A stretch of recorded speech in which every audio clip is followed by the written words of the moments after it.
والا۔ ایک وقت کا قصہ ہے، کسی گاؤں میں 3 گنے کے جوس والے گنے کا جوس بیچا کرتے تھے۔ ان میں سے ایک کا نام روڑی، دوسرے کا نام چوڑی اور تیسرے کا نام پھوڑی تھا۔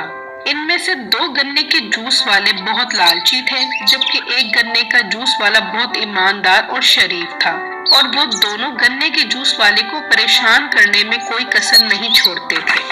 جب بھی کوئی گاہک روڑی کی دکان پر آتا تو وہ دونوں اسے اپنی دکان پر بلا لیتے اور اس کی روزی پر لات مار دیتے۔ روڑی صبر کرتا اور اللہ کا شکر ادا کرتا۔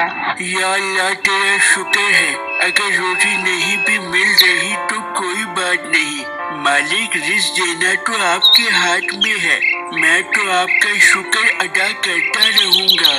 پھر جب شام میں روڑی اپنے گھر جاتا تو وہ خالی ہاتھ ہوتا۔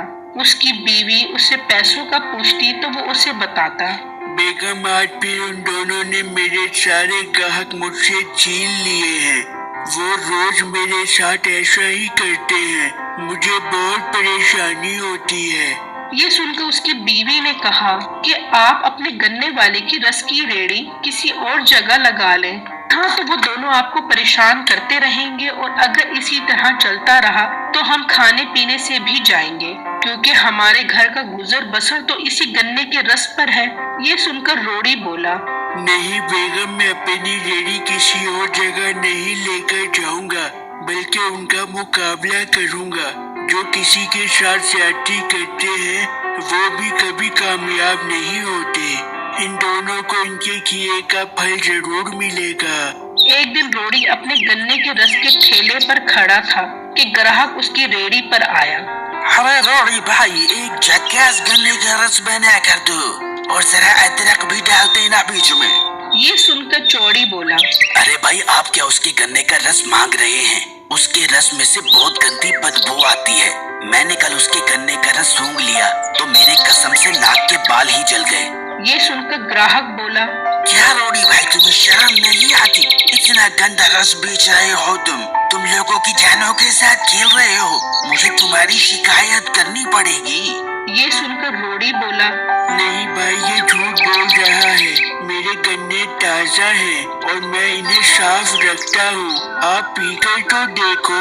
نہیں روڑی، مجھے نہیں پینا تمہارا بدبودار گنے کا رس۔ یہ سن کر چوڑی بولا، ہاں بھائی، نہ پینا اس کے گنے کا رس، میری دکان پر آئیں، میں جناب کو تازہ تازہ میٹھا میٹھا خوشبودار گنے کا رس بنا کر دیتا ہوں۔ یہ دیکھیے میرا چھم چھم کرتا لشکارے مارتا گنے کا رس۔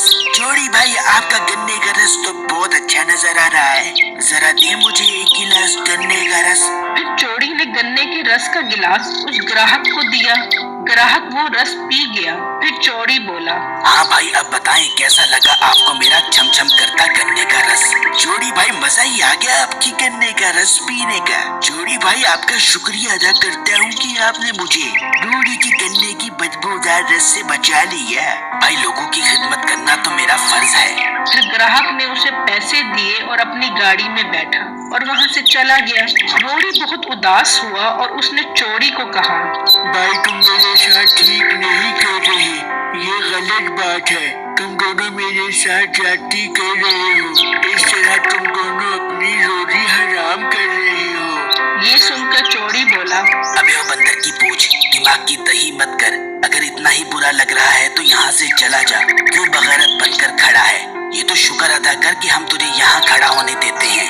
یہ سن کر روڑی بولا، ٹھیک ہے بھائی، آپ زیادتی کرتے رہو جتنی کرنی ہے، میں بھی صبر کرتا رہوں گا، لیکن ایک دن آپ کو آپ کے کیے کا پھل ضرور ملے گا۔ یہ کہہ کر روڑی اداس ہوا اور روتا ہوا وہاں سے چلا گیا اور خدا سے دعا مانگنے لگا، یا اللہ، تو ہی میری مدد کر اور مجھے روزی دے، ان دونوں نے تو میرا جینا حرام کر دیا ہے اور مجھ سے بہت زیادتی کرتے ہیں، مالک میری مدد فرما۔ اگلے دن روڑی پھر اپنے گنے کی رس کی ریڑھی پر آیا تو اس کے پاس ایک گراہک آیا۔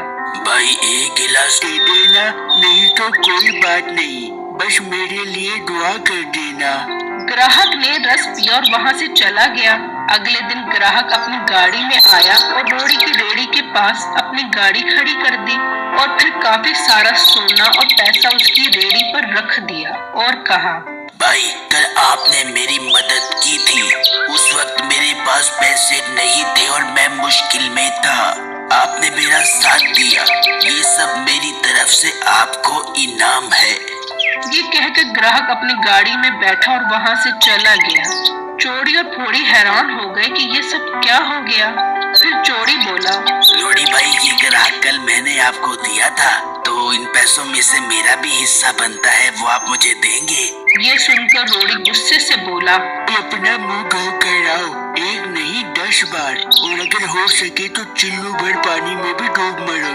پھر روڑی وہ پیسہ اور سونا لے کر اپنے گھر جانے لگا اور خدا کا شکر ادا کرنے لگا۔ اگر آپ کو میری سٹوری اچھی لگی تو اس ویڈیو کو لائک کریں اور میرے چینل کو سبسکرائب کریں اور مجھے کمنٹ باکس میں اپنی رائے سے ضرور آگاہ کیجیے گا کہ آپ کو میری سٹوری کیسی لگی۔ شکریہ۔ ایک دفعہ کا ذکر ہے جام پور نامی گاؤں میں ایک کسان اپنی بیوی کے ہمراہ رہا کرتا تھا اور ایک ٹینکو نامی بندر بھی اس کے ساتھ رہتا تھا۔ کسان بہت غریب تھا۔ آپ کچھ کما کر کیوں نہیں لاتے گھر میں کھانے کے لیے کچھ؟